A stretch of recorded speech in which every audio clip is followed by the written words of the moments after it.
कांग्रेस नेता राहुल गांधी बिलासपुर के सभा में कहिन की भाजपा संविधान और आरक्षण ला खत्म करे के तैयारी करत है।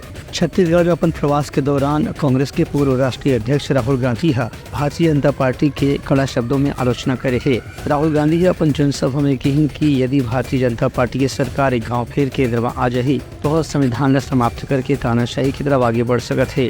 राहुल गांधी का आरोप है कि भाजपा केवल कुछ बड़े उद्योगपति मन ला ही और अमीर से और अमीर बनाए बर ही काम करत है, जबकि आम जनता गरीब से गरीब हो जाते। उनका कहना ये भी है कि भाजपा आरक्षण न खत्म कर सकत है और ताकतवर उनके अधिकार ला बढ़ाए के प्रयास कर सकत है। उनका कहना है कि आदिवासी या युवा या बेरोजगार मन पर भाजपा पिछला 10 साल में कोई बड़ी योजना नहीं लगाई से, जबकि कांग्रेस के सरकार पाछू 60 से 65 साल में देश के विकास पर कतको बड़े संस्थान की स्थापना करे है। राहुल गांधी आरोप लगाए कि राज्य में भाजपा की सरकार और केंद्र में भाजपा की सरकार यदि आपस में मिल रही तो पूरा देश और प्रदेश के विकास से एक साथ रुक सकत है।